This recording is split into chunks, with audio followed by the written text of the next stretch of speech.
नूरजहां से जुड़े तथ्य। मुगल शासन पर प्रभुत्व। नूरजहां मिर्जा ग्यास बेग की पुत्री थी जो मूलतः एक ईरानी था। नूरजहां का असली नाम मेहरुन्निसा था। नूरजहां का पिता मिर्जा ग्यास बेग अकबर के काल में आगरा आया और धीरे धीरे उसने अपनी योग्यता और बुद्धि के बल पर 300 का मनसब प्राप्त किया। कालांतर में उसे काबुल का दीवान बना दिया गया। नूरजहां एक सुंदर और बुद्धिमान स्त्री थी। वह अपनी माता के साथ शाही महल में कभी कभी जाया करती थी। उसके रूप और सौंदर्य को देखकर शाहजहां सलीम जहांगीर उस पर मोहित हो गया। वह उससे विवाह करना चाहता था, लेकिन अकबर ने इसका विरोध किया तथा मेहरुन्निसा का विवाह अली कुली बेग इस्ताजलुक शेर अफगन के साथ कर दिया गया। अकबर ने शेर अफगन को बर्दमान का सूबेदार नियुक्त कर दिया। जब जहांगीर को शेर अफगन के अत्याचारों एवं विद्रोही प्रवृत्ति का समाचार मिला तो उसने 1607 ईस्वी में बंगाल के एक नए गवर्नर कुतुबुद्दीन को, जो जहांगीर के लिए प्रिय पुत्र, दयाल भाई तथा उपयोगी मित्र के समान था, उसे दंड देने को भेजा।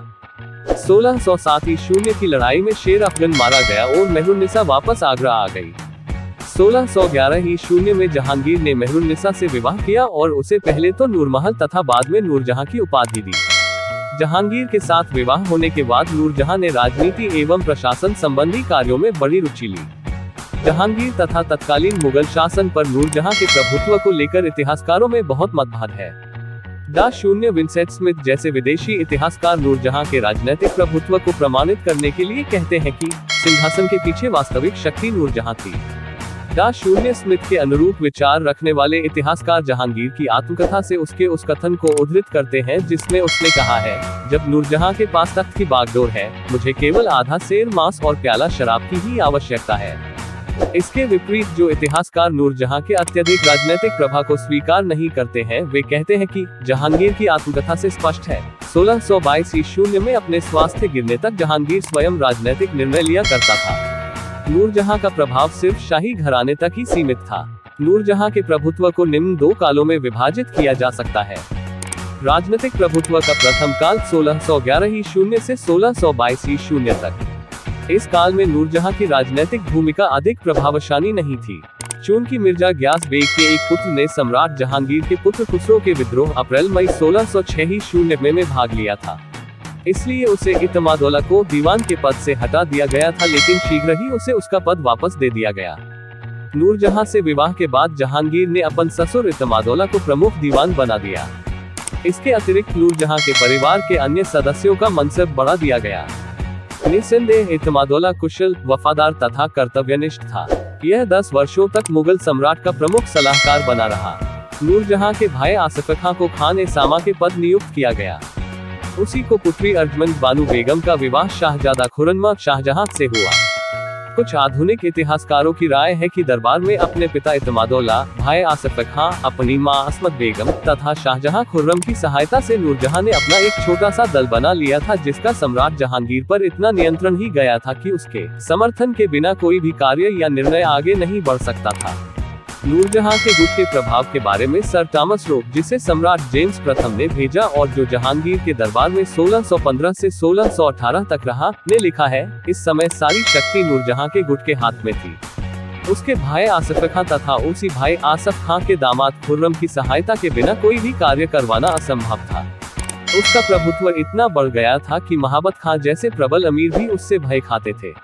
जहांगीर तो राजकाज को छोड़कर दिन रात विलासिता में डूबा रहता था। सर टॉमस रो कथन पूर्णतया ठीक नहीं कहा जा सकता, क्योंकि जहांगीर ने इन वर्षों में कुछ ऐसे व्यक्तियों की भी पदोन्नति की जो नूरजहां के गुट में शामिल नहीं थे। शाहजहां और आसिफ खां की जो उन्नति हुई उसका केवल मात्र कारण नूरजहां की सिफारिश नहीं थी, बल्कि उनकी अपनी योग्यता भी थी।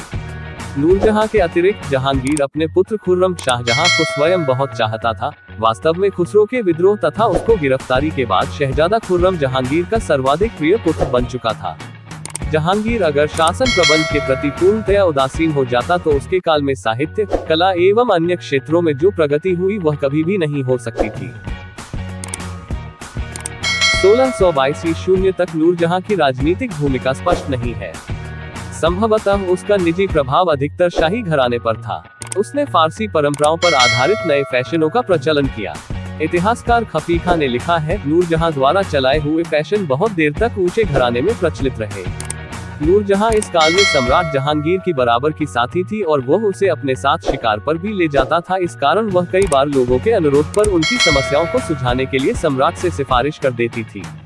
इसके बावजूद इस काल में जहांगीर पूर्णतया नूरजहां या उसके दल पर निर्भर नहीं था। प्रभुत्व का दूसरा काल 1622 से 1627 ईस्वी तक। नूरजहां के राजनीतिक प्रभुत्व का दूसरा काल 1622 ईस्वी में शुरू हुआ।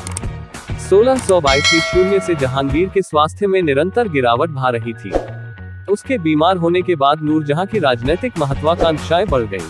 पीटर मंडी बड़े सुंदर ढंग से लिखता है, वह उससे शादी करके उसी का कैदी हो गया और इस प्रकार उसने उस पर राज करते हुए सब पर राज किया।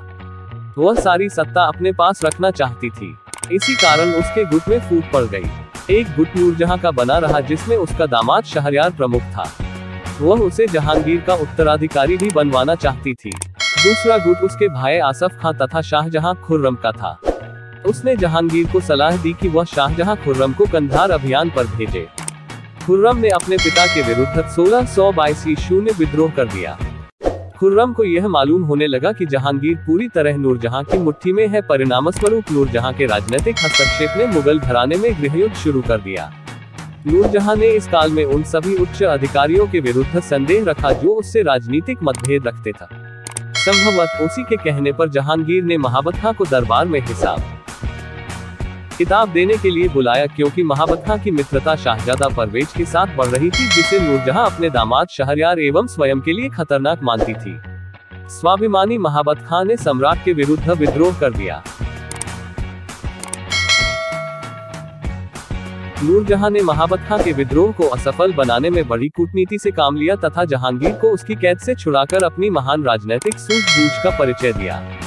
उसने जहांगीर को मृत्यु के बाद अपने दामाद शहरयार को आगरा से बुलाकर लाहौर में सम्राट घोषित किया, लेकिन नूरजहां इस प्रयत्न में सफल नहीं हुई, क्योंकि आसफ खां ने उसकी चाल विफल करने के लिए खुसरो के लड़के दावर बख्श को कठपुतली के रूप में खाली सिंहासन पर बैठा दिया, ताकि दक्षिण से शाहजादा खुर्रम को आगरा तक पहुंचने के समय मिल सके। खुर्रम को दक्षिण से शीघ्र बुलवा लिया गया। उसने आते ही शहरयार को पकड़ लिया तथा उसे धंधा करवाकर जेल में डाल दिया। नूरजहां के लिए एक निश्चित राशि तय कर दी गई और वह राजनीति से संन्यास लेकर बाद में 18 वर्ष तक जीवन व्यतीत करती रही। नूरजहां की राजनीतिक भूमिका का प्रभाव। नूरजहां की राजनीतिक भूमिका के अच्छे और बुरे दोनों तरह के प्रभाव पड़े। अच्छा प्रभाव। एक, नूरजहां की राजनीतिक भूमिका का सबसे अच्छा प्रभाव यह पड़ा कि जहांगीर ने धीरे धीरे उसके प्रभाव में आकर मदिरापान की मात्रा कम कर दी। इसी के फलस्वरूप वह अधिक समय तक जी सका।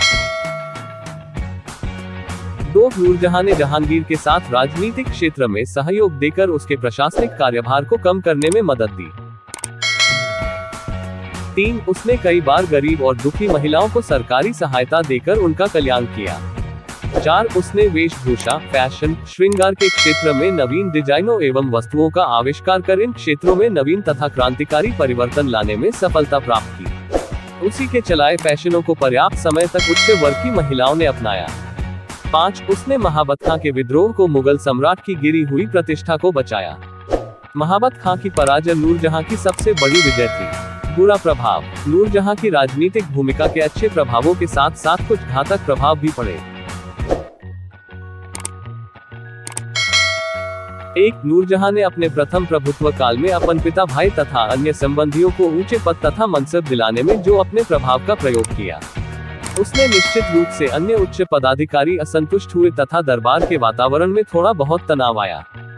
2, उसने अपने प्रभुत्व के दूसरे काल में खुर्रम के स्थान पर शहरयार का पक्ष लेकर खुर्रम जैसे योग्य तथा वफादार शाहजादे को आत्मरक्षा के लिए अपने ही पिता के विरुद्ध विद्रोह करने के लिए विवश किया। इसलिए कंधार मुगलों के हाथों से जाता रहा। 3, नूरजहां के संदेह के कारण महाबत खां जैसे स्वामिभक्त सरदार एवं कर्तव्यनिष्ठ पुरुष को विद्रोह का झंडा खड़ा कर सम्राट को बंदी बना लेने के लिए विवश होना पड़ा। नूरजहां को गलत नीतियों के कारण सम्राट का सम्मान धूल में मिला दिया। 4, उसने जहांगीर की मौत के बाद शहरयार, जिसका उपनाम नैशुदनी अथवा निखट था, को सम्राट घोषित कर एक बार पुनः मुगल में परिवार गृहयुद्ध छिड़वा दिया। शाहजहां ने उसे वकील आसफ खां की सहायता से सरलता से मात दे दी। अच्छा सुनो, सब्सक्राइब करते वक्त ना घंटी बजा देना, ताकि जब मैं ऑनलाइन आऊँ